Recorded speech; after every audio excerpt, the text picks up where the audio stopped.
All right, let's light up those pumpkins, everybody, because we are live. Let's see who else is awake and alive out there tonight. Happy Michael Myers Monday, everybody. Welcome to it. If you're new here, my name is Matt. We are Halloween Daily News, and this little event you have found yourself in the middle of is what we call Michael Myers Monday Live. Our mostly weekly this time of year, gathering with our favorite people on the internet, the Halloween movie franchise fans, fanatics, and everything in between. So if you're new here, welcome, and to all of our returning friends, what's up, everybody? Happy Michael Myers Monday. You made it through another. It's been 2 weeks since our last live stream, so you made it through another 2 weeks in this case, and most importantly, you made it through another Monday today, and that in itself is reason to celebrate, and that's what we're doing tonight. We're celebrating you guys. We're celebrating just surviving another week, another Monday at that.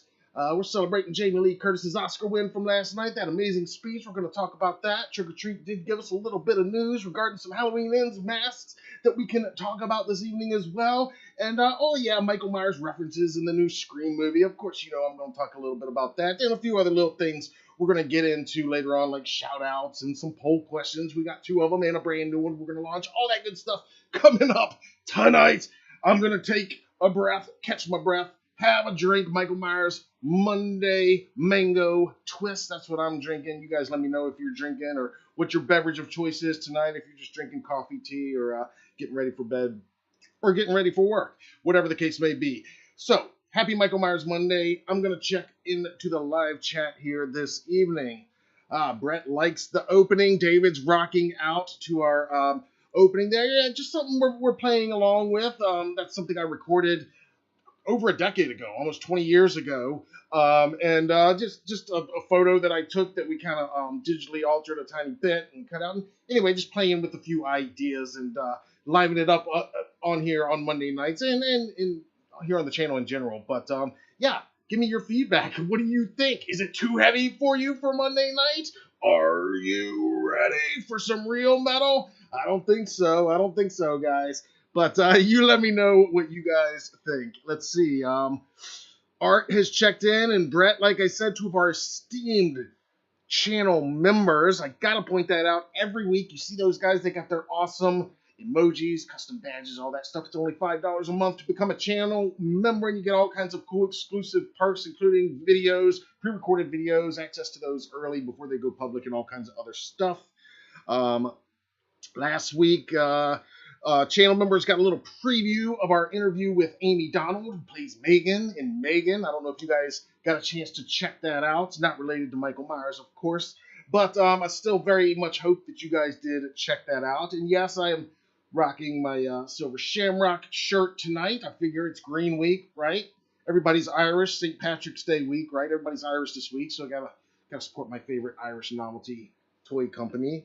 Let's see. Megan was in here early on, along with Teen Wolf and Lurch. I love to see you guys checking in so early. Thank you. Happy Michael Myers Monday, and welcome. Phil, of course, is here. David Suber, as we said. Brett's here. Cream Station, what's shaking, man? Happy Michael Myers Monday. David says, too heavy? Hell no. Just right. Awesome.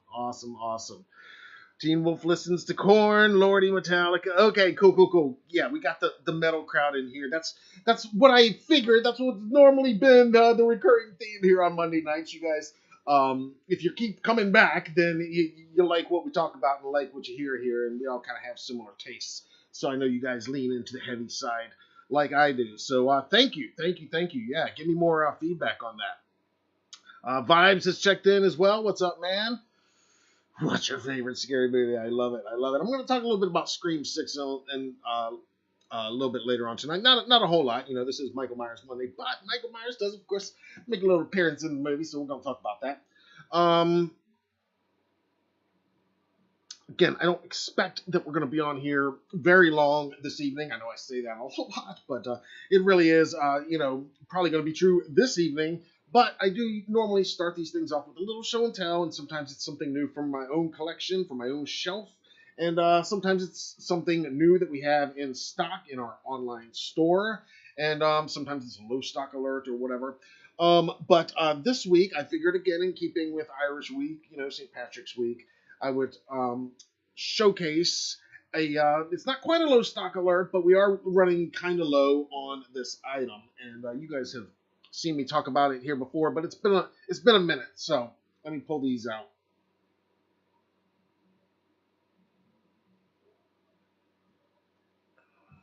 Michael Myers has checked in as well. I love it. All right, what we have here, you guys know I am a big fan of the retro styled wall decor that Trick or Treat Studios produces. There's been a ton of awesome sets, a lot of awesome sets from this franchise, but tonight we are showcasing for show and tell the Halloween 3 Season of the Witch set. And each of these pieces are about the same height, which is a little over a foot tall here. And there is a hole punched in there. I'm not punching it out right now. That's for you if you want to do that once you buy it.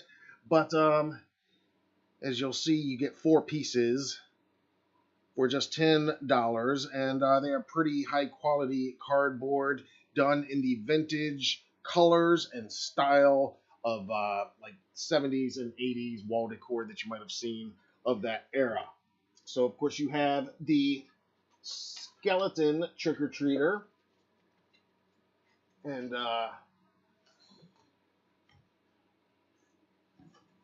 perfect for St. Patrick's. We also have your witch trick-or-treater with her pumpkin pail. And of course, you gotta have all 3, right? It is Halloween 3. We have the pumpkin trick-or-treater, and I love that his trick-or-treat bag has that silver shamrock logo on it. And I said it is 4 pieces, that's right. 4 pieces for just $10. This is an insane price. I know a lot of you guys watching that have been watching for a while already own this set. But if you're new here, you might be interested. Again, I did put a link in the description below, but you can find this and lots more cool stuff, including other vintage wall decor sets right now at our online store. It's at HalloweenDailyNews.com/shop. And here, this is that homage to that famous poster. Got all 3 of them up there. Awesome.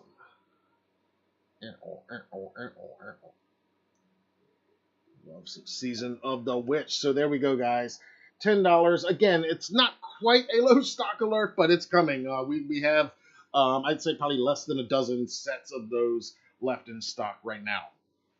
All right, let me turn over here again into the live chat before we move into some news this evening. Michael!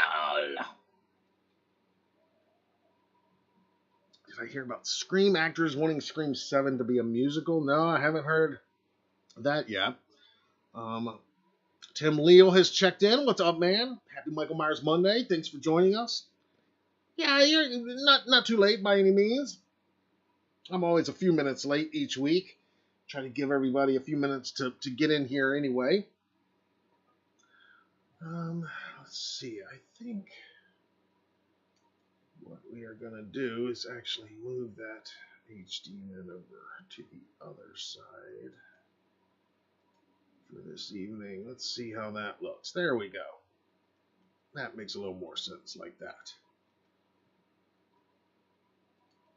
All right, so like I said, we've got a few news items we're going to discuss this evening. The new Trick or Treat Studios Halloween Ends masks. Have a nice update on them to share with you this evening.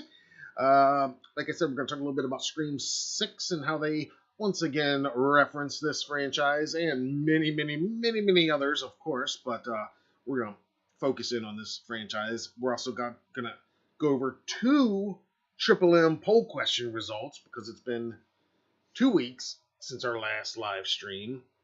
And even though we didn't go live last week, we did post a new poll. So we'll go over those results and the previous week's poll. And we will launch this week's Triple M poll. And then, of course, some shout outs at the end. But first, we're going to talk now. We have to talk now about the great Jamie Lee Curtis winning her first ever Oscar last night at the Academy Awards. Start off with, you guys tell me in the live chat right here, did you watch the Oscars? And if you didn't, have you seen Jamie's amazing acceptance speech? Don't worry if you didn't. I'm going to play a few seconds of it here in just a minute. But go ahead and chime in on the live chat real quick here. And I'm going to pull up just a moment from last night's Oscars featuring our own Laurie Strode, Halloween legend, horror icon, and now Academy Award winner. Did you see it?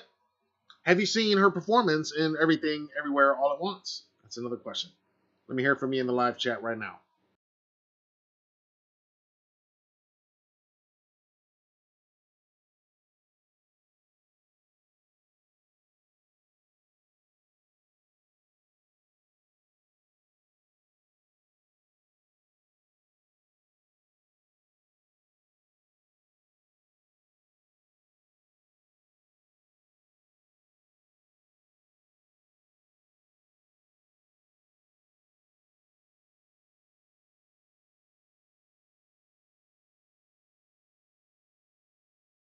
Okay, Vibe says he saw it and shocked that it was Jamie's first Oscar. Teen Wolf saw it, but would have rather been watching Bar Rescue. Couldn't get the remote. I know how that goes. Sometimes you just gotta take one for the team, right? I hear ya. All right. So let's get into this this first bit of news. And it does touch this franchise a bit because, you know, Jamie Lee Curtis, she is a Hollywood legend, a horror icon, and of course to this franchise, she is Laurie Strode. She is, you know, not, it's not like the franchise doesn't go on without her. It has gone on without her in many instances, but to say that she is not an integral part of this franchise forever, yeah, that's to say the least. She is. So, Jamie Lee Curtis won her first ever Oscar at this past Sunday's Academy Awards for Best Supporting Actress in the movie that almost swept everything they were nominated for. It's called Everything, Everywhere, All at Once. Let me know if you've seen this movie and what you think of it. If so, it won 7 Academy Awards last night, including Best Picture, and the 2 directors, the Daniels, took home Best Director as well. Now, Jamie Lee Curtis, in her acceptance speech, you might have seen that she did acknowledge and actually thanked us horror fans. And we've heard her say this before, especially during last year's Halloween Ends press tour, that she credits her horror fans, and specifically the Halloween franchise fans, for giving her the career that she's had, that has gone on since her debut in '78 in John Carpenter's Halloween. And that in itself was cool, just as she's announced, to hear the loudspeaker in the auditorium at the Oscars as you're watching it on TV. And they always say a little tidbit, a little fact about the winner as they're making their way up to the stage. And the fact that they picked out was that 45 years ago, Jamie Lee Curtis made her screen debut in the original Halloween. So that in itself was pretty cool to see Halloween get a little nod at the Oscars. And again, Jamie, you know, she had a really emotional acceptance speech, and at a certain point, she did thank the genre fans, and we know what she means. She said genre fans. That's another way of saying the horror fans, and more specifically, the Halloween fans. Now, of course, it's not just this franchise. She's done many genre movies over the years, and I think she truly did mean it, not just to us Halloween fans. I think it was to us, but I think she chose the word genre because she's including the other horror movies that she's done over the years, everything from The Fog to Prom Night to Terror Train and many others, and just genre work in general.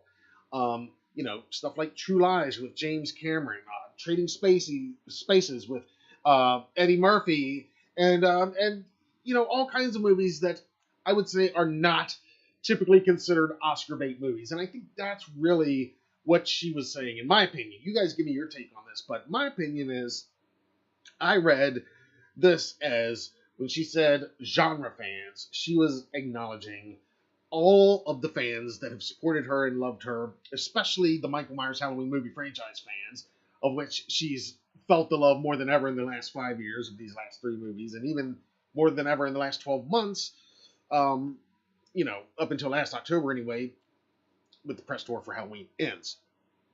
I think she was acknowledging everybody that has loved her for all of these movies outside of what are typical Oscar-winning movies. You know what I mean? Typical kind of Oscar bait, quote-unquote, movies that we see a lot of times. So let's go over here and watch just a minute of this acceptance speech if you haven't seen it. And if you have, you won't mind watching this again. It's just a few seconds. Fright Rags actually posted this on their social media last night right after it happened. But this was the best part right here. To all of the people who have supported the genre movies that I've... Hang on, let me turn that up a little bit for you.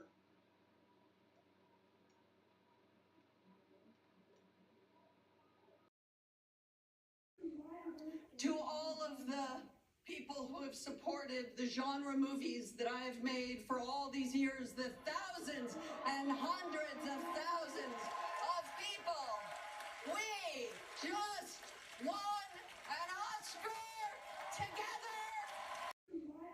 To all of the people who have supported the genre movies that I've made for all these years, the thousands and hundreds of thousands of people, we just won an Oscar together! To all of the... We just won an Oscar together, she says. To all of the hundreds of thousands of people that have supported the genre movies she's done for all these years. We just won an Oscar together. She's sharing that with us, and I did appreciate that. And many of her well-known friends appreciated that as well. As we'll go over here to our article at HalloweenDailyNews.com, and we'll scroll down here. You can see the horror master himself, John Carpenter, was quick to congratulate Jamie on her Oscar win on Twitter. He posted, "Congratulations, Jamie Lee, you are the bomb." And from one horror icon to another, Linda Blair, who of course played Regan McNeil in the original Exorcist, she also took to Twitter soon after Jamie's win. She says, "What a wonderful speech. Congratulations, my friend." And of course, Kyle Richards, who co-starred with Jamie in the original Halloween 45 years ago and more recently in Kills and Ends. She also congratulated her friend. She said, "A huge congratulations to my friend Jamie Lee Curtis. I couldn't be happier for you. What an incredible year you are having. So many accolades. Such an inspiration. Love you."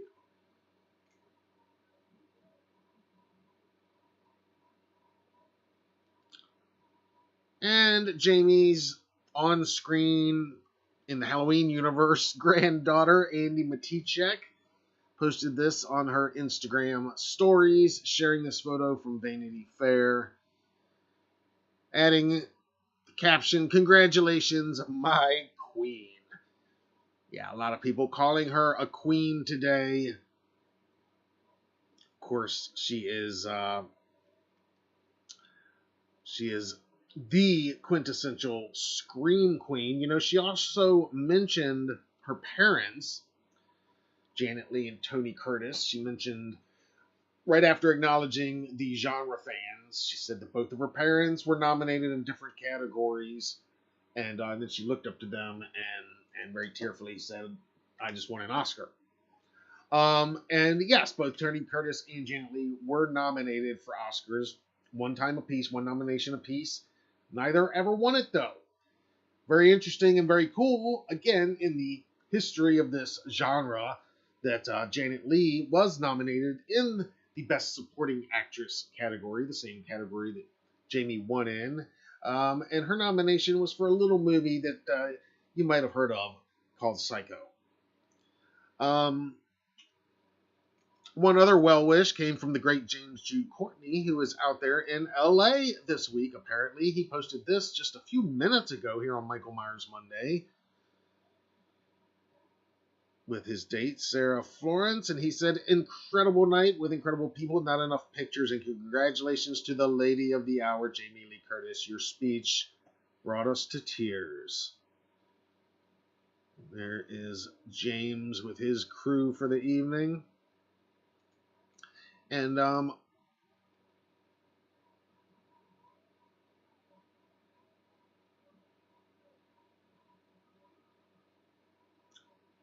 going to go back to talking about Jamie in just a minute, but while we're on James's IG here, did you see this picture yesterday? James and the great Nick Castle hanging out in LA. James says in the caption, look who I found in LA, the OG. Then adds a little jack-o'-lantern emoji. Love seeing that. So yeah, I said in our article, while so many Oscar winners, too many Oscar winners, tend to downplay or not even really acknowledge and certainly not celebrate their genre past, their horror past. Jamie's always kind of owned it and honored it and celebrated it and acknowledged it, and I really like that she sent that out to the genre fans, to us, in other words. But give me your thoughts. Have you seen her performance and everything? What'd you think of it? If so, did you see the speech when it happened? What'd you think of that? We'd love to hear from you. I'm going to turn over here in the live chat right now.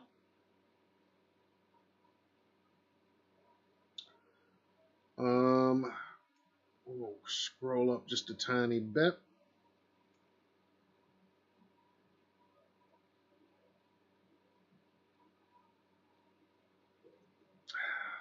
Vibe says she should have won an Oscar for 2018 or Kills and Ends. Well, I guess that's another question we could pose. This is not tonight's official poll, but another question that begs, and I'll put it here for tonight's discussion as we're going. Of the most recent 3 Halloween movies, which of those do you think is Jamie Lee Curtis's best performance? Is it in 2018 Kills or Ends?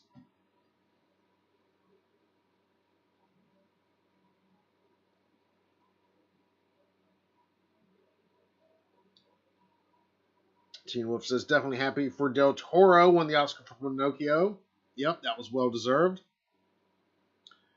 Yeah, the Academy does not honor horror the way they should, even though, like, all of the greatest filmmakers of all time make great horror movies. A lot of times their breakthrough movies are genre movies.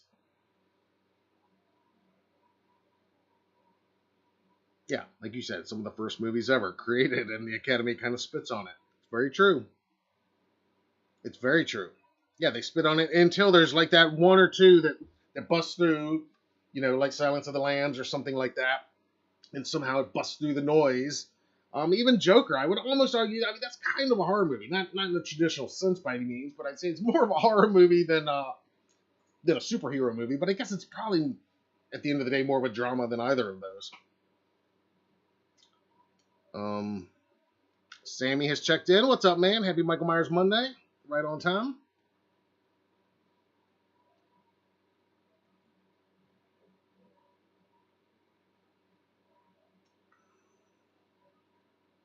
Patrick agrees. Her speech was great.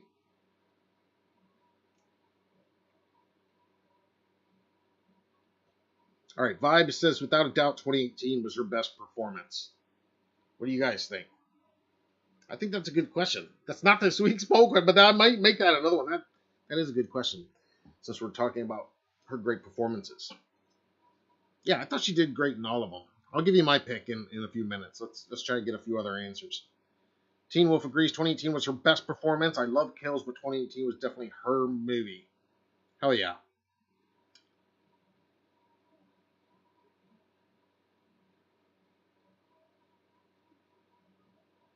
vibes. Wondering if the Academy will embrace horror, universal horror, even just horror in general.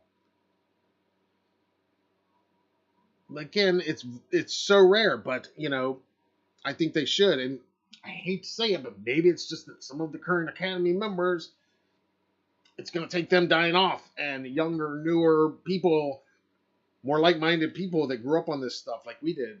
Even though a lot of these people did grow up on this stuff, and they just, for whatever reason, it doesn't get pushed to the forefront.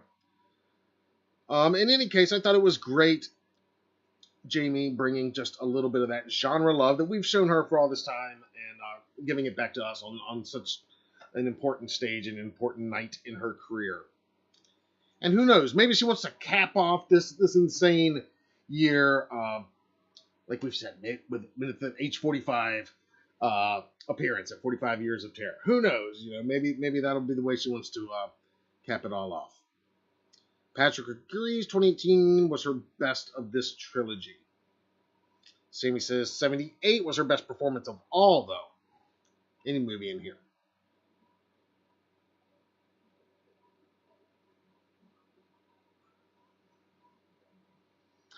Rob says, seeing everything so the wife would go see Halloween with me. Movie's kind of strange, but she was amazing and everything. Yeah. I mean, I'm sure I'm going to like the movie when I see it. I haven't seen it yet either. I'm sure I'm going to like it and love her performance as well.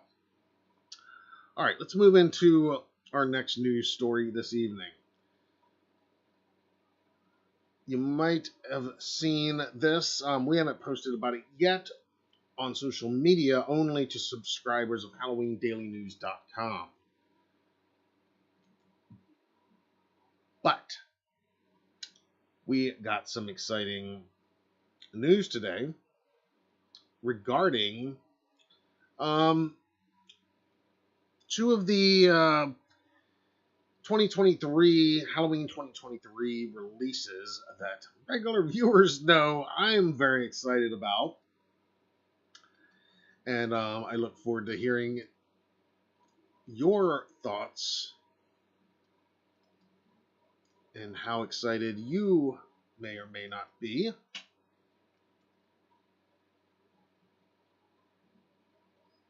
All right.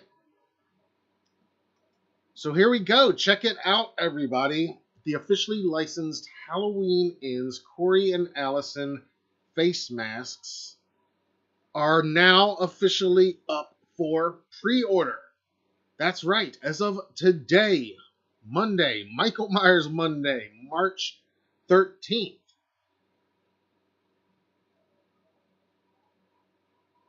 And better yet, I talked to our trick-or-treat sales rep today, and I can confirm that we got permission as authorized sellers of Trick-or-Treat Studios products to put the masks up for pre-order as well on our own site. So right now at HalloweenDailyNews.com/shop, you can go there and pre-order one or both of these new face masks.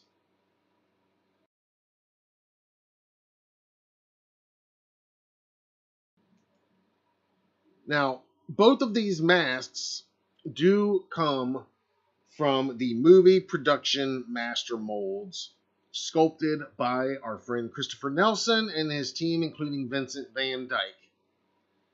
You'll remember the masks are worn in the movie. The Scarecrow by Corey Cunningham, played by Rowan Campbell, and the Black Cat worn by Allyson is played by Andy Matichek. Now, these are not full head latex masks. They are injection plastic masks. So they are face masks. They have a strap that goes around back, and of course they are painted to be exact replicas of those masks that appear on screen in Halloween Ends.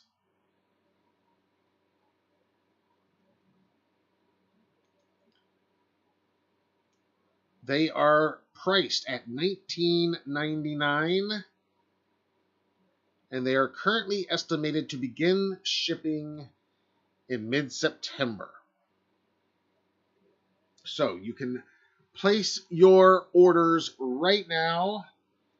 And if you're watching this and you're a friend of the brand, which I know you are, then of course we appreciate you placing those orders with us here at Halloween Daily News. You can do so at HalloweenDailyNews.com/shop. And to make it super easy for you, I put direct links to both masks in the description of this live stream here tonight. So when we get done here, if you were thinking about ordering these, now would be a great time. And you'll be among the first to get your hands on them if you pre-order this early. And, you know, I'm going to be reserving a couple for myself. I've said that. I'll be adding both of these to my own personal collection. And we can go over and you can see another look at the cat. I talked to one of the film's co-writers and the author of the novelization, Paul Brad Logan, about the choice of a black cat and a scarecrow, and he said that was always their choice. It was never a big discussion, but they definitely wanted something timeless, something that spoke to Halloween and was timeless. And these, of course, two timeless, iconic symbols of Halloween. And while Trick or Treat might end up offering a bloody edition of the Scarecrow mask, I can see plenty of cosplayers taking it upon themselves to decorate it with the appropriate amount of blood splatter that Corey has on it after killing Dr. Mathis in the film. But I see these being a huge couples purchase, a great couples costume at the convention. I can see my wife and myself rocking both of these out at various events from time to time.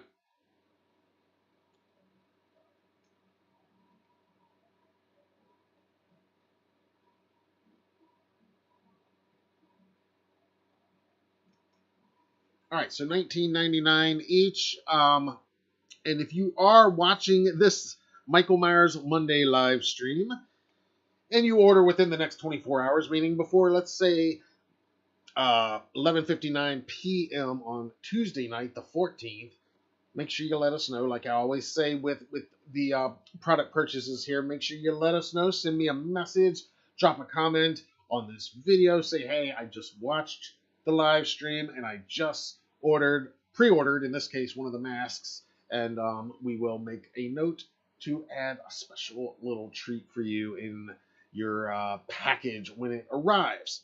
Just for the Michael Myers Monday crowd watching this. So there you go.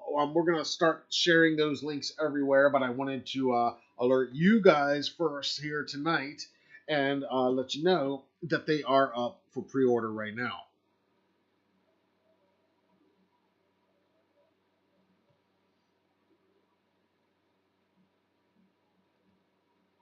Teen Wolf is tempted to get them to put them next to the 2018 mask. Yeah. Well, I've said before, you know, I will wear them. I look forward to. I think we will probably wear them. But yeah, I'm really looking forward to hanging them on the wall. Those face masks, I think they're going to look good. I've got a number of different face masks on our wall. Some recent additions are the Trick or Treat masks from the School Bus Massacre that have been released in the last couple of years at Spirit Halloween. I've got all of those. I've got both versions of Young Michael Clown, the Trick or Treat 63 version, and even the Rob Zombie Young Michael Clown. I've also got Zombie's escape mask, that orange jack-o'-lantern face. So in addition to some of the overhead latex masks, I do like the face mask because you can hang them on the wall and they take up a little bit less space and look great as decorations on the wall, especially in our house where we've got just masks hanging up everywhere. So I think they're going to look great when they're not in use. But give me your thoughts on these two masks in the comments below and here in the live chat. Are you going to be adding them to your collection? And what you think about the design, about the look? I remember as soon as I saw Corey in that Scarecrow mask, I said, oh yeah, I can't wait till Trick or Treat makes that so I can add that to my collection. So I'm very happy. I didn't think it was going to happen this early in the year, but I'm pleasantly surprised. And again, still got a little time to wait, for shipping. But go ahead and get your pre-orders in now so you'll be first in line and get yours out of that very first shipment that we get in. Like I said, if you're watching this, then let us know because we will definitely make it worth your while and throw in an extra Triple M treat just for you guys. All right. David likes it. Patrick Rob's checked in. What's up, man? Love it. Happy Michael Myers Monday to you. And again, I did put links to purchase both of those HN's masks down in the description below.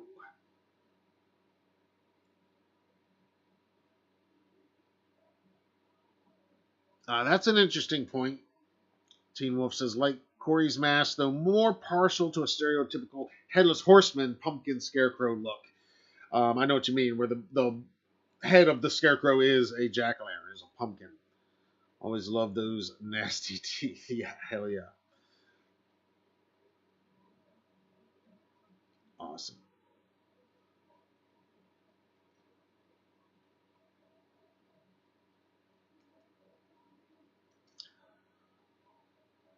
All right, give me 1 minute, guys, and then we are going to get into our next news item of the evening, which is Scream 6, showing yet more love for our man Michael Myers and this franchise. 60 seconds.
Yes, I know it is Michael Myers Monday, and it is all about the franchise on these nights.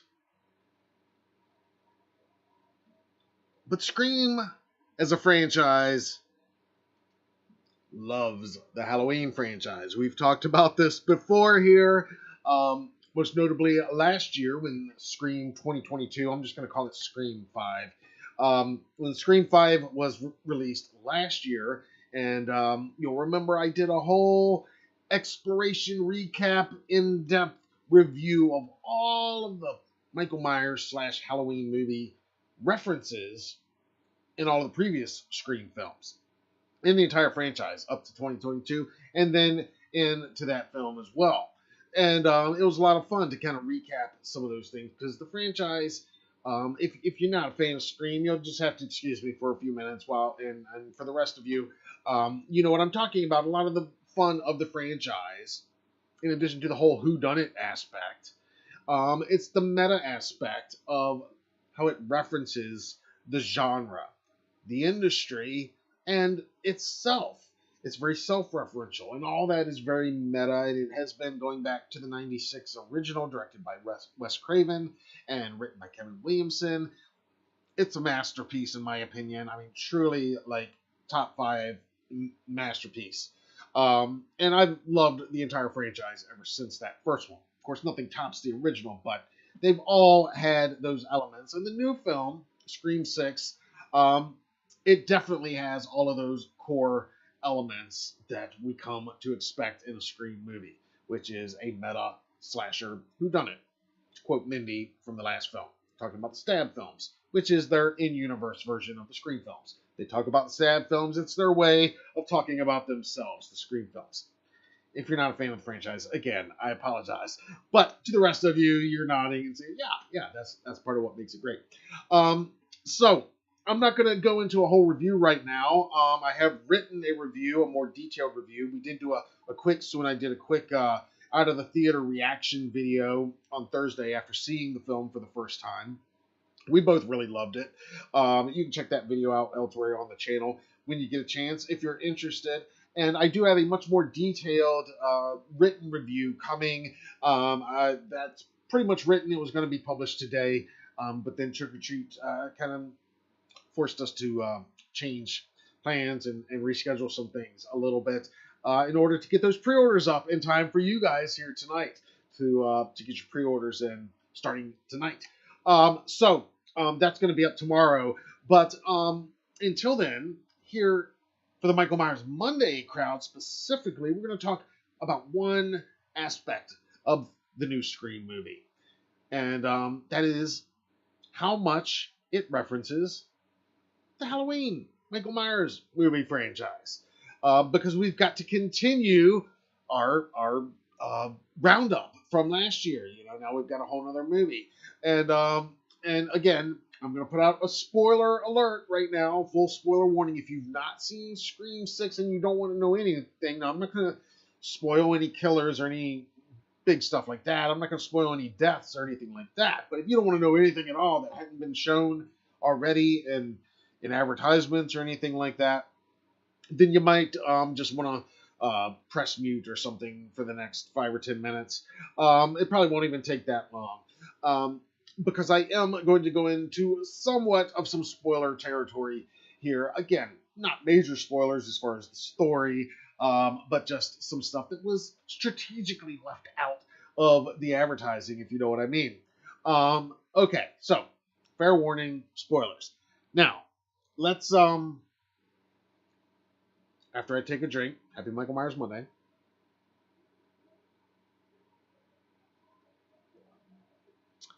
Lee just got home from seeing Scream 6 for a third time. Gives it 9.5 out of 10. Excellent. Excellent. Well, it is fresh in your brain then, so you can help.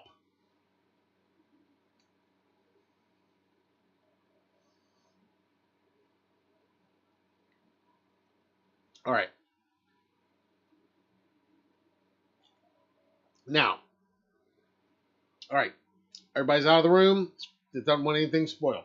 Again, this is not spoiling any of the mystery of the whodunit part. But we always like to look for the references. Now, because this movie is set on Halloween, which right there, thumbs up, it offers a whole new level of the references to the horror genre. Because now, not only is it what our characters are talking about, not only what they're seeing on TV, hello, Jason Takes Manhattan, but now they're literally surrounding them around every corner. And the whole film takes place in the days leading up to October 31st and on Halloween itself. And every day there's partiers, revelers all around New York in various costumes, mostly horror icons. And there's actually a great article that we're going to focus in on, not tonight, on at another time, where the directors dive into over 50 different Easter eggs that they planted among those various costumes to so many other franchises and characters and just in universe Easter eggs as well.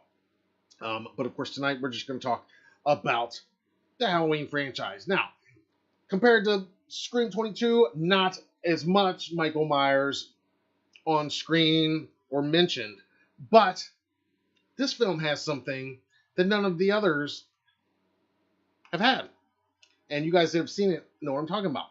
If you haven't seen it and you've seen our breakdown of the teaser trailer, you probably know what we're talking about. We talked a lot about that subway scene, which does turn out to be one of the best scenes in the movie. And I would not say that any of it is spoiled in the in what we see in the teaser or in the promotions so far, because it is it's once you see it in full sequence, I appreciate it a lot more.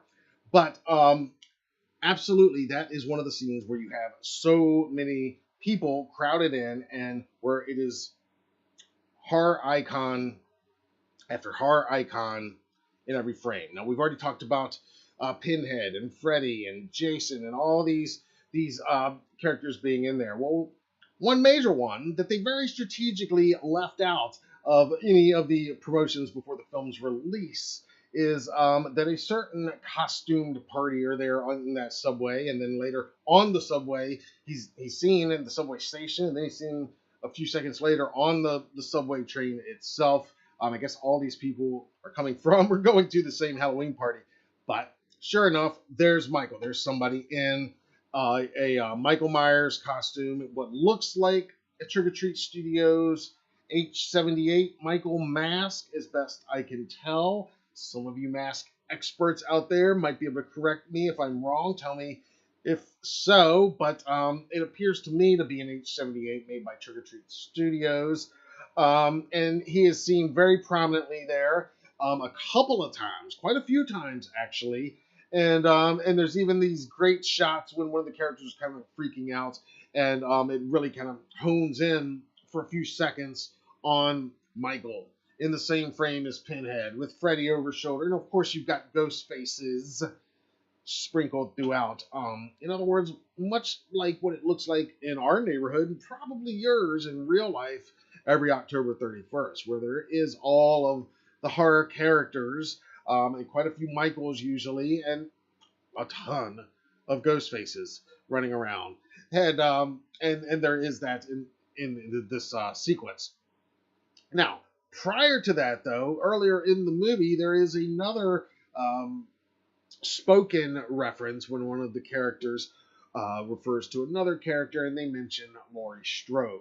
And I thought that was very interesting that this time, it's Laurie that does get the audible, so to speak, as opposed to Michael, who is mentioned and given the shout out so many times. It's Laurie this time that gets the actual spoken shout out. Again, kind of a subverting of certain expectations and a sign of the times and in shadow of this recent trilogy, which so much celebrates Laurie.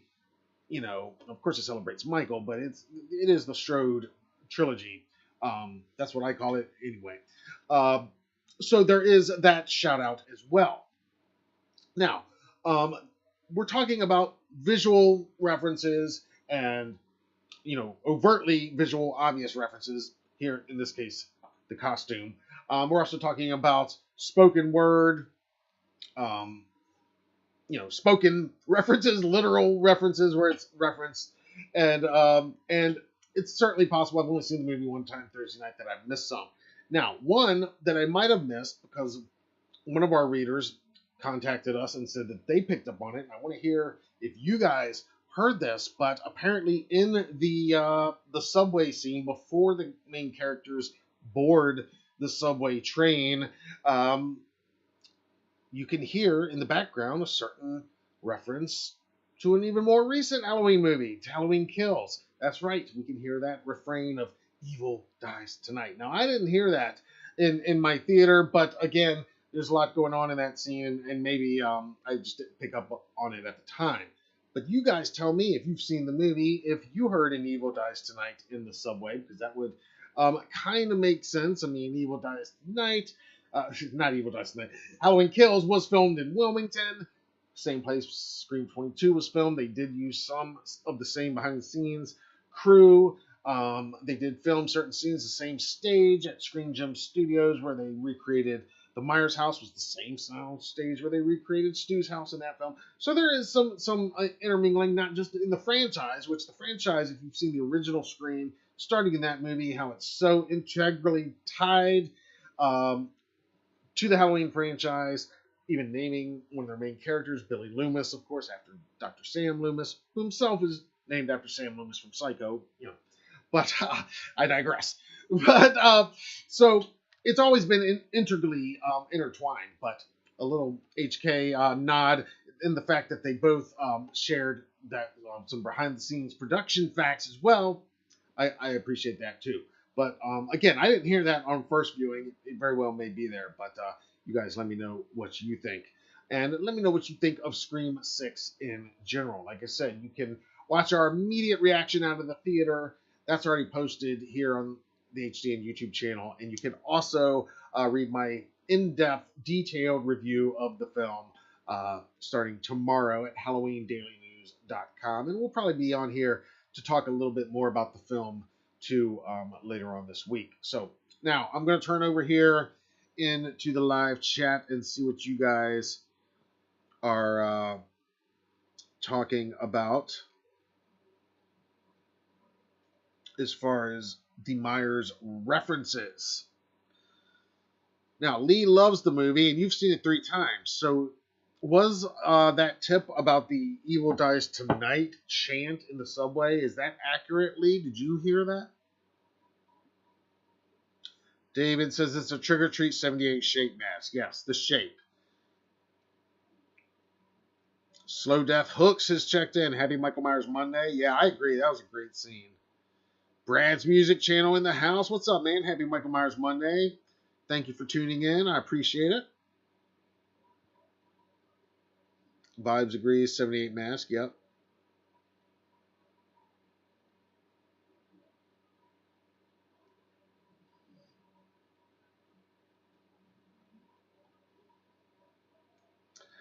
David says the subway scene in general reminds him of a scene in 2018 that Michael did. I think I know what you mean. Yes. Now, there are other, let's see, there are other stylistic references throughout the franchise and in this film, too. And not so obvious nods. Sammy loves my shirt. Thank you. Silver Shamrock. Yes, Silver Shamrock is a sponsor of tonight's broadcast.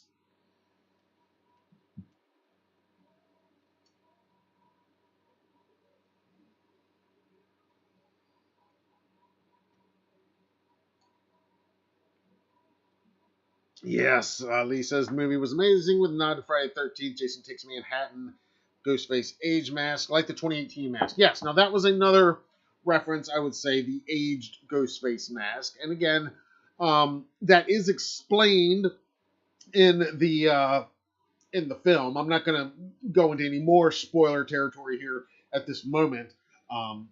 If you haven't seen it, if you've unmuted and you still haven't seen it, but you've seen the ads, you've seen that image we just showed, this cracked, worn Ghostface mask. Absolutely, that is an homage to Halloween 2018. Not a spoken one and not so much in overtly obvious one. But there are tons like that are more unspoken. And even last year when I talked about the Myers references in Scream 5, one that I didn't even mention, or maybe I did, I don't remember, but I don't think I mentioned it last year. But one of the biggest references to this franchise, as I said, I mean, no other franchise loves another franchise more than Scream loves Halloween, if you ask me. They are like, they're bros forever. I mean, Ghostface is like Michael's little brother, like all day long. But in Scream, just itself not being Scream 5, but being presented in the title as a requel, calling it Scream. And they even comment on that in that film. I noticed in my rewatch when they're talking about Stab 8, because Stab 8 they just called Stab in the film. And on YouTube, they're saying, why don't they just call it Stab 8? It's so silly. It's a sequel. They're pretending it's a requel. Very much like Scream 5. Calling it Scream 2022, presenting it as a requel. That is very much Halloween 2018, which is 100% a requel by my definition of requel. In fact, Halloween H2O is also a requel by my definition of a requel. Scream 5, Scream 2022, absolutely not a requel by any definition. And that is one of the ironies and part of the meta fun that they're having with that title and not calling it Scream 5, when in fact it is 100% Scream 5. But they are presenting, they're doing the Halloween 2018 thing. And yes, they do it again with the cracked worn mask, arguably too, as well. Again, so much love and reverence and reference to this one franchise in addition to all of the horror genre, but none more so than the Halloween franchise for many reasons. And of course, this movie now finally setting Ghostface loose on Halloween itself. That itself maybe the biggest wink over at Michael yet.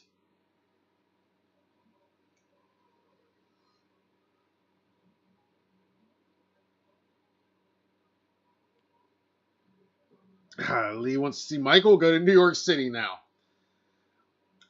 Of course, the only problem with that it'd be the other way around. It'd be Michael following Ghostface's lead this time. Halloween is kind of the leader in these things, I feel like. You know what I mean? As far as the requel thing, I think that they're kind of, not that they invented the requel idea, but they definitely make a lot of these things doable and foreseeable and feasible in the eyes of producers of other franchises. I'm looking at like the recently announced I Know What You Did Last Summer requel, I guess it's coming, or sequel, or whatever it's going to be. Again, not everything positioned as a requel is necessarily what I think Mindy would consider to be an actual requel.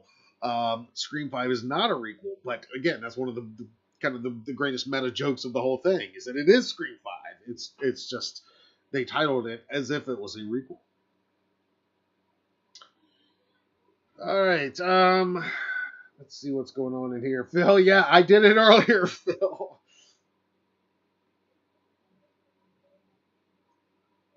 Yes, David agrees. The aged mask is like Michael's in the new trilogy. Sure.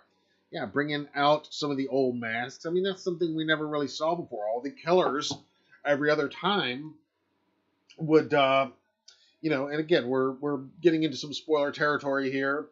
And I'm trying not to go too far here, but you have been warned, I guess. Because I might slip up and say something I shouldn't if you haven't seen the movie. So if you haven't seen the movie, you probably want to keep it on mute until we're not talking about Ghostface anymore. But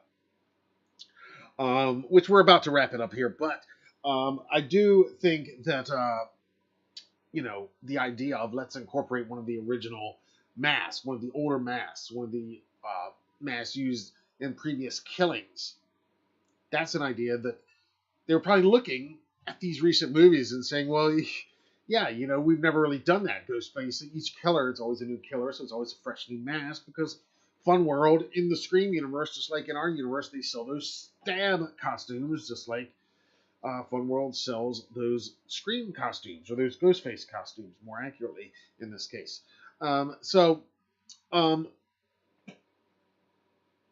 That does, I think that's another kind of unwritten, less obvious nod stylistically, but there's so much of that. And I did appreciate a lot of the directors in their feature commentary for Scream 5. They did acknowledge a lot of this type of stuff, and so I look forward to hopefully another feature-length commentary with them for Scream 6. But needless to say, this will stand as one of my favorites in the Scream franchise. I don't think it's any surprise to anybody watching that, if it's a Ghostface movie, I'm going to be excited. But if it's a Ghostface movie where he's attacking on Halloween, come on. Yeah, so, no surprise here. again, you can read my much more detailed review tomorrow at HalloweenDailyNews.com. I will add a link down in the description once it's up. I wanted to have it up for tonight, but, shit happens sometimes. But hey, we got those pre-orders up for the masks, so that's pretty cool, I think. I know, everybody that hates HNs is like, I don't give a shit about no cork under that mask. All right, we're about to move over to our poll results. We got 2 poll results here. Lee's hoping Nev returns for us part 7 to end Ghostface for good, but I love the Scream movies. Honestly, I don't think there'll be any ending for good, and I think the way they had Nev not in here. Look, it made a lot of money. More money than any of the other Scream movies. So, I mean, there was some concern, can a Scream movie make money without Sidney, without Nev? That question's been answered. For better or for worse, they had no problem exceeding all expectations and projections at the box office with this cast. So that's something to be considered moving forward. I would love to think that now Paramount would see the error of their ways and pay Nev whatever she wants and get her back maybe for one more film or something. But money talks, and if you're Paramount, you're looking at this honestly. You're saying, well, hey, this franchise is doing better than ever, as is. So maybe we just plow ahead like this. I don't know. I don't know where that leaves everybody. I know that in the story, how they acknowledge Nev in this movie, and I would just agree with the statement in this movie that she deserves her happy ending, and yeah, I mean, if the last we ever see of her is her final scene with Sam and Gail at the end of Scream 5, I mean, that is a good final scene for her. It is a good way to go out and a passing on of the torch, and so to speak. So, I don't think it's the end of the world if she doesn't come back. But then again, like everything, money talks. If they can do this without her, Paramount's also the other side of it is, well, now let's look what we could do if we had brought her back, and we can double that and everything. So there's that to be considered too. But all I know for sure is that it's Hollywood, and nothing speaks louder in Hollywood than money. Winning solves everything in that town. That's all I know.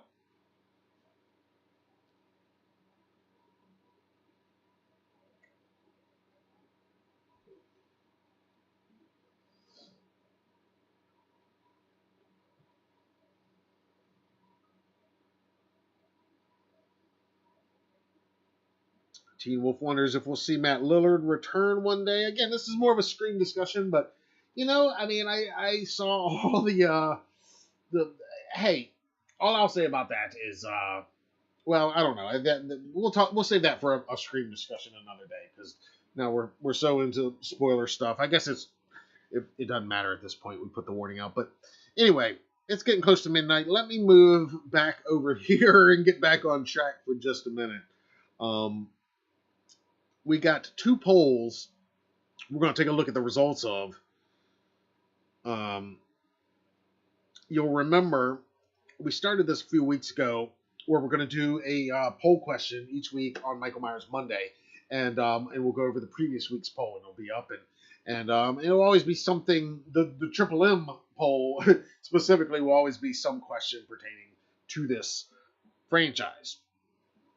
So 2 weeks ago, I asked you guys, what is your favorite Halloween franchise timeline? Now, the way we do this, YouTube allows me to put 4 or 5 different timelines up as options. There's many timeline options in this franchise. There's more than 5. Just watching 78 and stopping is one timeline. Watching 78 and H2 and stopping is one timeline. Watching 78 and then skipping to Season of the Witch and then stopping there. That's another timeline you could do, arguably. You know what I mean? You could just watch Season of the Witch itself. And so there's infinite ways that you could choose to consume these various adventures. It is a choose-your-adventure horror franchise, and I support that they have leaned into that with this most recent trilogy, and I think they're going to keep leaning into it and not give a shit about continuity ever again. They're just going to say, hey, these characters are immortal, like Batman, like Frankenstein, like Dracula, like Spider-Man. Different actors might play them. They'll get reinvented, different artists. And I'm all for it.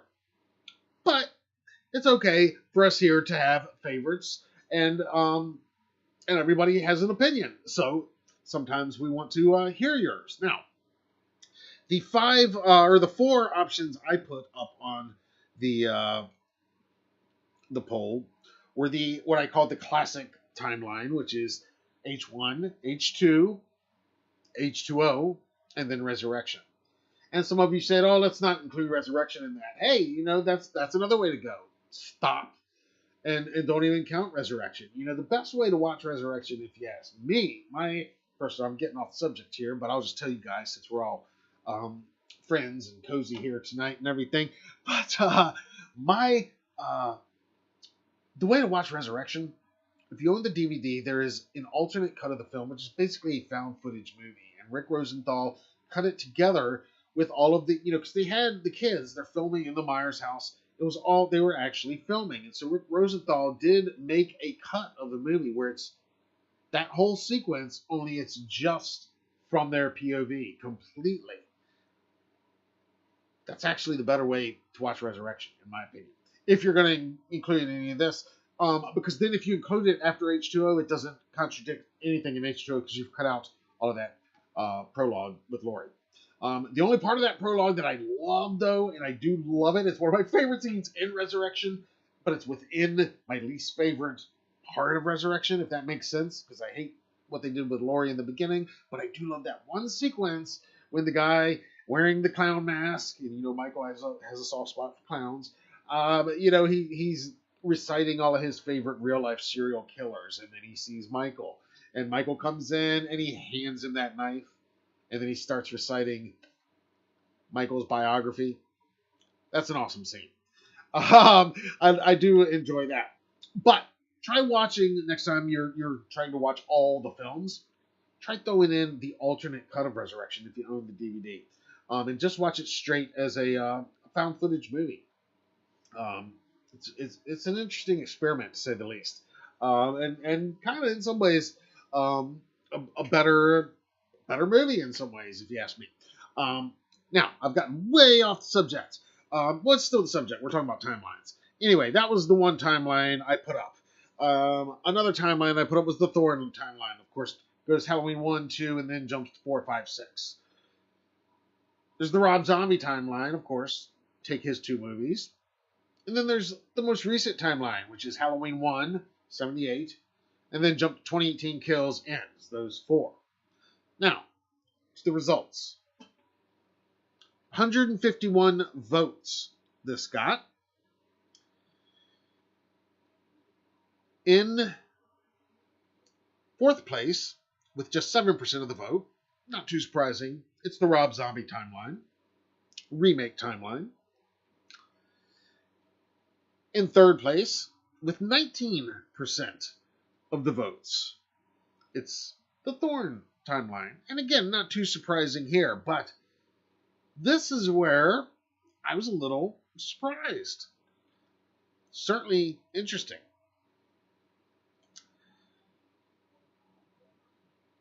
Because the winner of this poll, with 44% of the vote, is actually the Strode timeline, which is what I call the recent timeline. 78 to 2018 to Kills to Ends. 44% of you voted for the Strode timeline.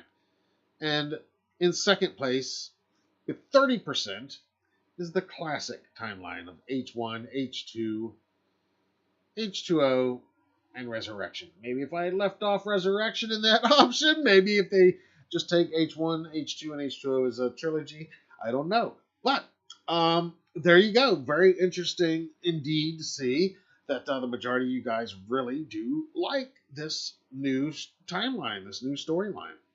I gotta say, I do too. I really do too.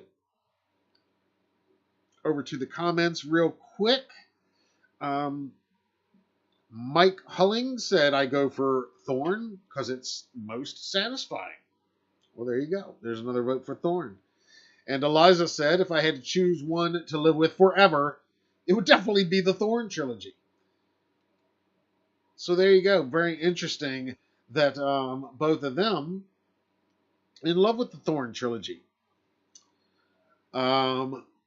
Teen Wolf, who's here with us tonight, also voted for the Thorn trilogy. Says, got to shout out to Thorn. Excuse me. Got to shout out to Thorn. Without it, we wouldn't have Daniel Harris. It's a good point. Can't argue with that. And then our last comment here, Pandy B said, classic timeline, except I exclude Resurrection. I treat the original 2 and H2O as a trilogy. And so there you go. That might be a better option, actually, than including the fourth film with Resurrection.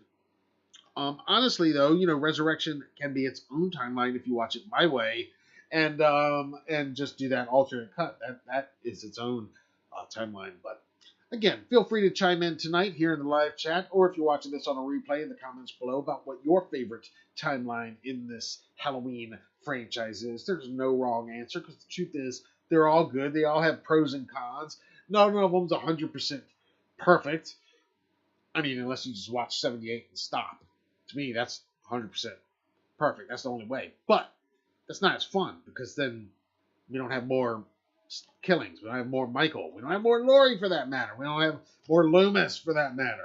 We don't have Jamie Lloyd. We don't get to see Scout's take on Laurie. I mean, we love Jamie Lee Curtis, but come on, give credit where credit's due. Scout did an amazing fucking job in that role, and only 2 people in the entire universe have played it so far. So far, who knows what tomorrow will hold. All right, let's go to the next poll question that we posted last week.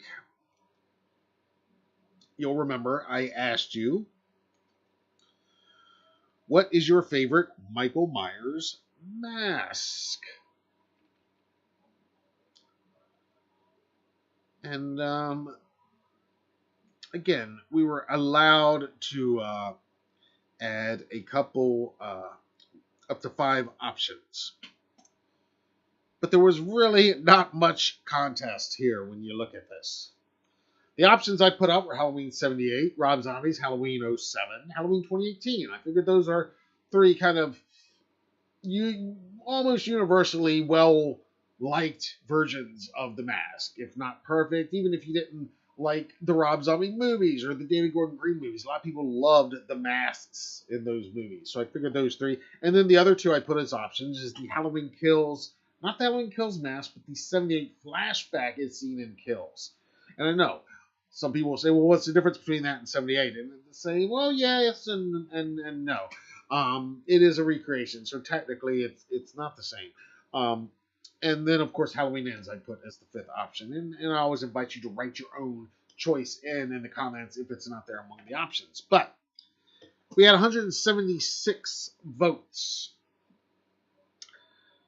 In 5th place, among those options available, is Rob Zombie's Halloween 07.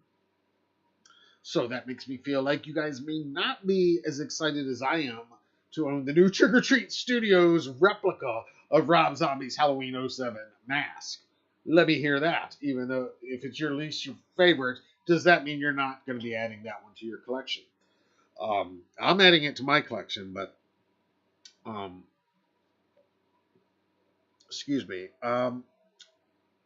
Tied at 3rd and 4th place, Halloween Ends and Halloween Kills 78 Flashback. Very, very interesting. Now, it comes down to Halloween 2018 versus Halloween 78. And again, this should not come as a major surprise to any of you. It doesn't come as a surprise to me, but I like to gauge you guys and see where you're at on some of these things. And usually you're right around where I'm at. The winner with 68% is Halloween 78, of course. That classic mask created by Tony Lee Wallace, worn by Nick Castle and company in that film. And in 2nd place with 21%, a distant 21%, but still I mean, it's distant from that 68%, but compared to the other three with 4%, 4%, 3%, that 21 looks damn good compared to those other three. It's Christopher Nelson's Halloween 2018 mask is worn by our friend James Jude Courtney. And we'll quickly look at the comments on this poll. Again, I'm not surprised at all that that's the results, and I don't post these. We're posting these for fun to get some feedback from you guys. And when I see that, they're kind of voting the way I would vote. Well, then that's that kind of makes sense. But we're just checking because sometimes you're not gonna, and we're gonna differ on some of these things. All right, let's look at some of these other comments on here.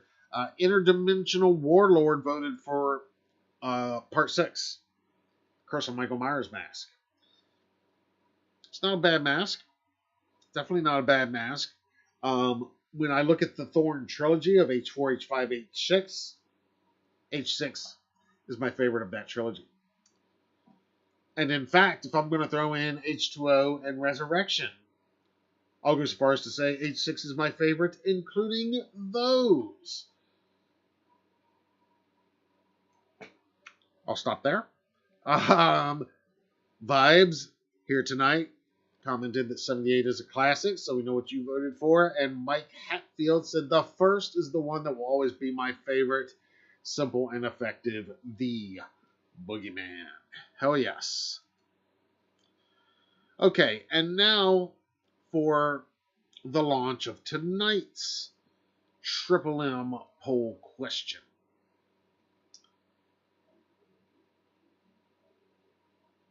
In keeping with the mask theme that we set forth last week, and also that we were talking about this week with the release of the Corey and Allyson masks. Not the release, with the pre-order availability announcement of the Corey and Allyson Halloween Ends masks. That leads to this week's poll question. So we want to know, for this week's Michael Myers Monday poll question, we want to know what is your favorite Halloween franchise mask other than Michael's main mask. And by main mask, you know what I mean. The classic white mask. And I know it's different in every movie. That's what last week's poll was about. Which version of the main mask is your favorite? This time, we're not talking about the main mask in any of the movies. We're talking about all the other masks that Michael and other characters wear in these movies. Now, they're mainly seen worn by Michael. But, yes, Corey's mask is eligible to be voted on. Allyson's cat mask. Anybody else that might be wearing a mask. I want to know your favorite mask from this franchise, worn by Michael or any other character for that matter. I know, not that many other ones have worn masks. There have been a few. What is your favorite? Now, the options, we've included the 5 options, are young Michael Myers clown mask from 78, or excuse me, from the 78 film from 63. You could also write in, because we only have room for 5, but you could write in Rob Zombie's version of the clown. It's a totally different looking clown. I like them both, honestly. I've got them both hanging up in my living room, both versions of the young Michael clown. I like them both. You could write that in if that's your favorite, the one that Dave wore. Another option we have is Michael's escape mask. I mentioned this earlier, the escape mask from Rob Zombie's Halloween 07. I know those of you that don't like these movies, you probably tuned out a long time ago because I talk about them a lot. But I like the movies, and I love that escape mask, honestly. I love it. I love that escape mask that he's wearing. It hangs on my wall right up there with my clowns, and I anticipate adding Corey and Allyson's masks up there with it. Another option, and you might say this one's cheating a little bit, not exactly a mask, but it is kind of a mask. It's masking Michael's face. Michael's H4 bandages, of course, worn by the great Tom Morgan, the opening scenes of Halloween 4, when Michael first gets out of the ambulance and he's all bandaged up and hadn't gotten his mask from the convenience store yet. Another option One of my personal favorites, again, because I love whenever Michael is wearing something other than his main mask. And he doesn't do it too often, you know. He did it in those bandages. He did it in the clown. He did it in that escape. And he does it in Halloween 5 when he's wearing the character Mike's brute mask. You'll remember the scene with Tina in the hot rod car. It's a great scene. She's saying, Mike, Mike, Mike. And it's really Michael under there. Awesome scene. But is it an awesome mask? You guys tell me. Is it one of your favorites?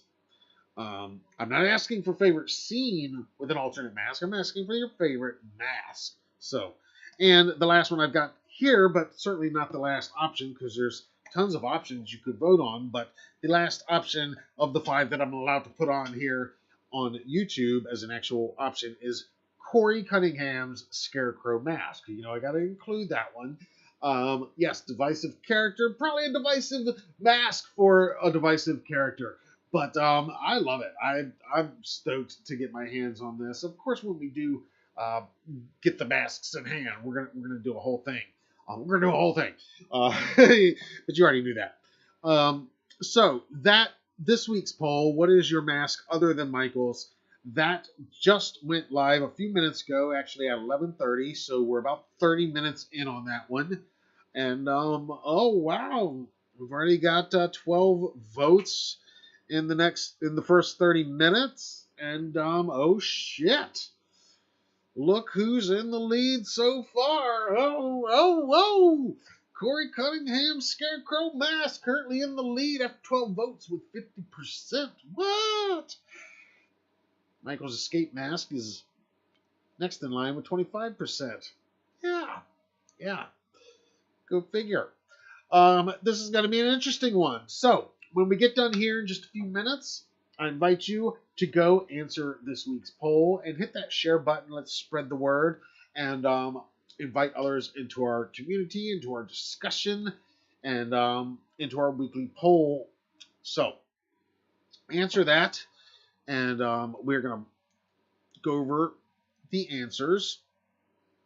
Answer that, and we will go over the answers, the results. That's what I'm trying to say. Please go answer that poll question right now here on the HDN YouTube channel, and we will go over the results and any related comments during our next Michael Myers Monday live stream right here on the HDN YouTube channel. Subscribe so you don't miss it.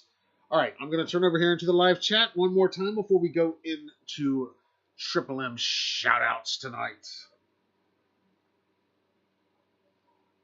I see you guys are voting right now. I love it.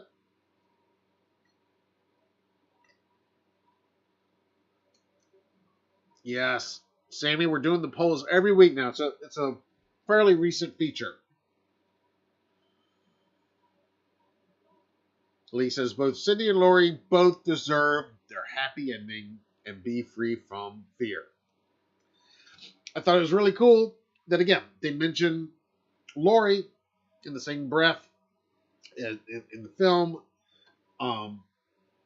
when this film is one allowing Nev, at least, to have what seems to be a happy ending. We'll see if it's a true ending. But let's see here.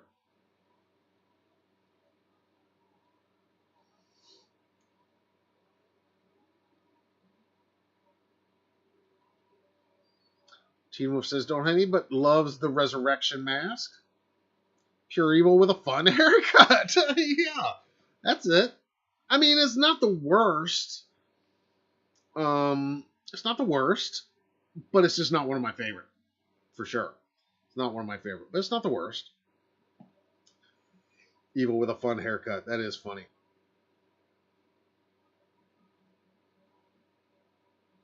Yeah, Michael winning Dracula. Yeah. Byron votes for the H4 bandaged mask. David's voting for the Brute for his favorite non-main mask, non-shape mask. Rob says tie between 2018 and Kills for a main mask. Yeah, that 2018 killed it. Sammy says Allyson's cat mask is his vote. Excellent. Byron's also voting for Allyson's cat mask.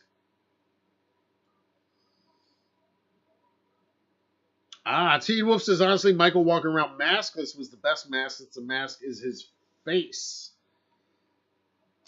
I don't know if that would count as an option or an answer in here, but you could write it in as an answer, I guess. I mean, I do like those scenes in 2018 and in Kills when Michael is without his mask. That is one of my favorite scenes in Kills, actually, when Karen runs away with his mask and he's stalking her in full shape mode and James is doing everything without the mask on. Yeah, I love that. And then, of course, there's all that stuff in H2, Rob Zombie's H2, I mean, with Tyler Mane's Michael without the mask. And you see the full beard and everything. Are you a giant and all that stuff? Yeah, that's a whole other level of masklessness right there. But I don't know if maskless technically answers the poll we are doing this week. But you can write it in nonetheless. All right, we're going to go over here for some Michael Myers Monday shout-outs real quick before we get out of here for the week. Now, you guys know what's up. We started this hashtag Michael Myers Monday 10 years ago. About a year after we started Halloween Daily News itself. And it's just taking on a life of its own every week. People that don't even know me, don't know HGN, don't know how any of this started, they use the hashtag on all the socials, and they celebrate this fandom in all kinds of different fun and inventive ways. And so every week I try to pick a couple out from IG and Twitter at least, and share here and give these people a shout out. Sometimes it's people that I've recognized and I've seen them post week after week. Sometimes it's brand new people. Sometimes it's something that just jumped out or I might have thought was timely for this week. So this week's a little mixed bag of all of that. We're going to start over on Instagram, though, this time. We usually start on Twitter, but we'll start on Instagram this time. This one comes from Michael Myers of Rhode Island, who says, Happy Michael Myers Monday. And I just like this, his cosplay here. I mean, he's got the body shape. He's got a kick-ass mask. I mean, got the pose down. Leaves on the ground. Looks like Haddonfield in the background. I didn't mean to make all that rhyme, but okay. Thank you, Michael. Happy Michael Myers Monday to you. Staying on Instagram here. This one comes from Corky Marie 999. Says this is the best view for her. And I can't argue. That is a impressive collection I see there on the wall, on the shelves, on the tree. And one more for tonight from Instagram. This one comes from HALOWEEN on Instagram. Hannah says, didn't you know Michael Myers loved cats? I should have made my bed, she says.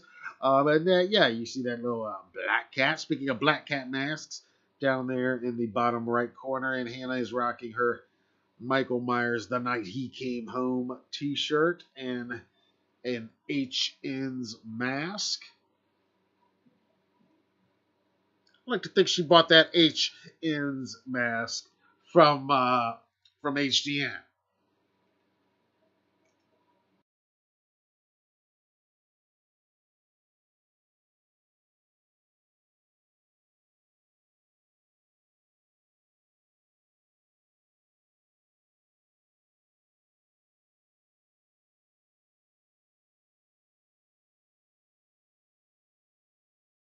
All right, a couple more. We're going to move over to Twitter for these.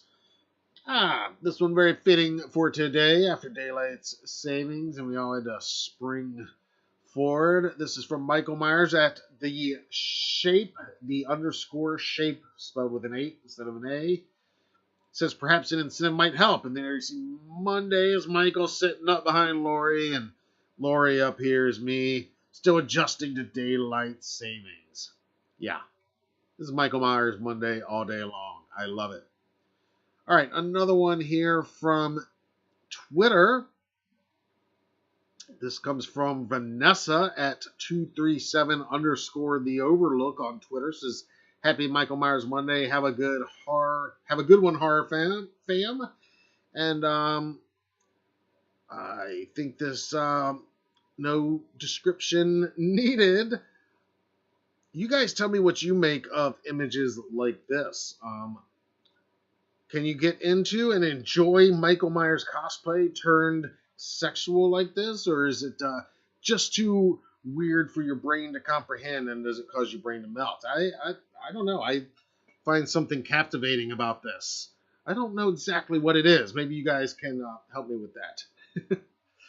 And one more for tonight. Again from Twitter. This one from our friend, the great Tyler Main himself. Speaking of Rob Zombie's Halloween, Tyler always rocking it on Michael Myers Monday. Always sharing great content and often some cool behind the scenes stuff. Like this video that I'll play for you here in just a second that he shared today from the set of Halloween '07. He says, if I've learned anything on set, it's that sometimes it takes a few tries to get things right, but as long as you keep a good attitude and have a few laughs, you're going to have a good time no matter what happens. And there you can see Big Joe Grizzly, of course, played by Ken Foree. And these guys just can't stop laughing and goofing off as they're trying to film what should be the end of Joe Grizzly. And you can see they had to do it quite a few times.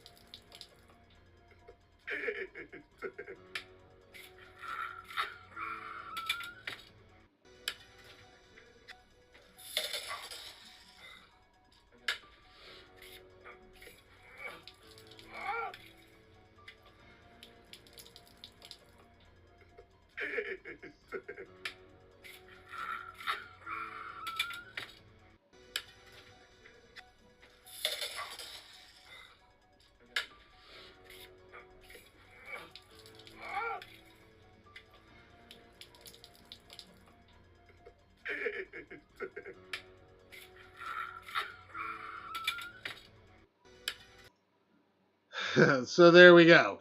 Some fun behind the scenes stuff from Mr. Tyler Main himself. As always, guys, use the Michael Myers Monday hashtag. Feel free to tag us on any of your social media of choice. We're on all of them. You know that. We're on the book. We're on the gram. We're on the tweets.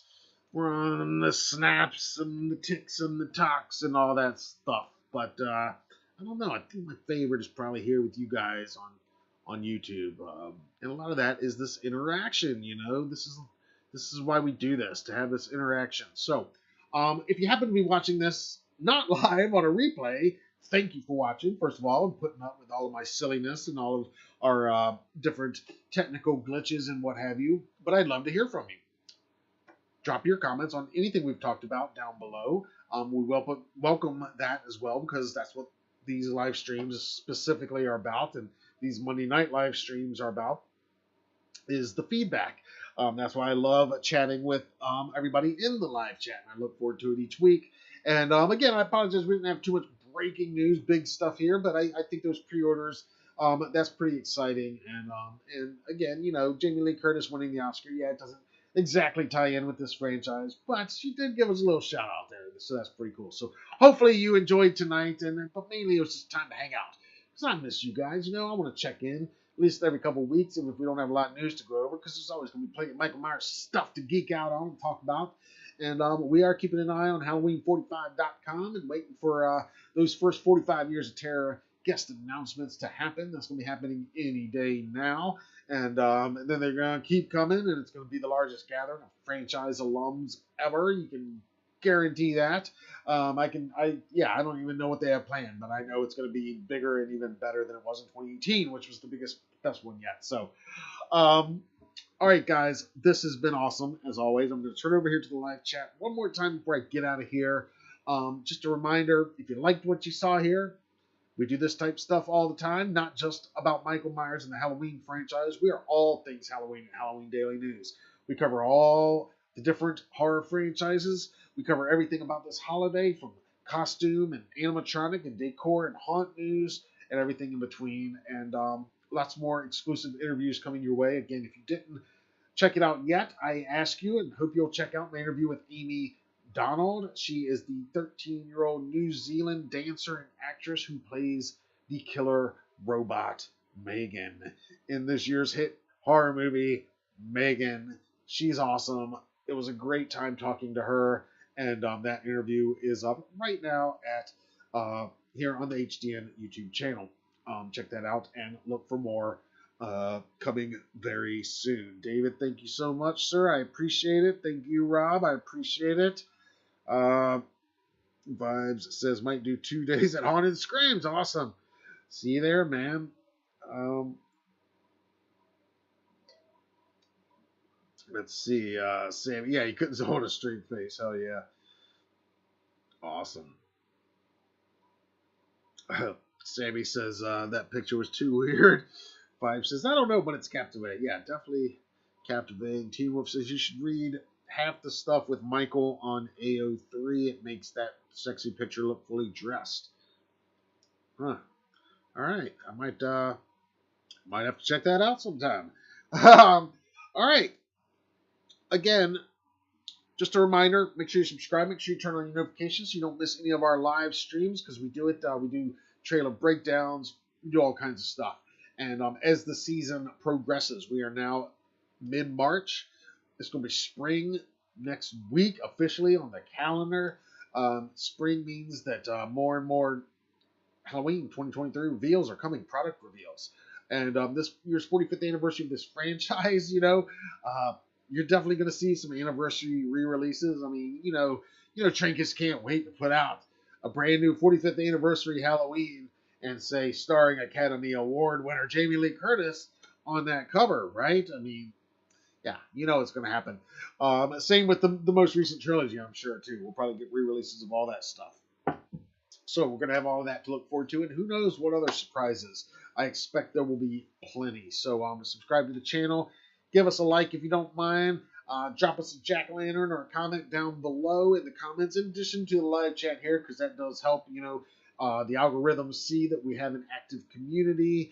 Like I said, hit the share button. Turn on your notifications so you don't miss anything. Think about becoming an HCN channel member. It's just $5 a month. Hit the join button and for full details.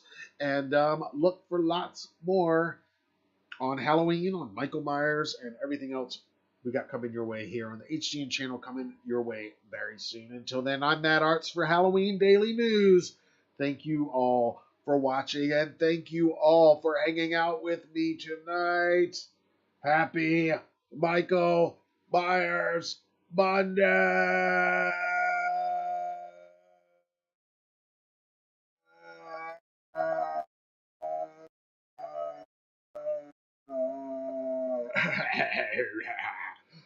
All right, good night, y'all.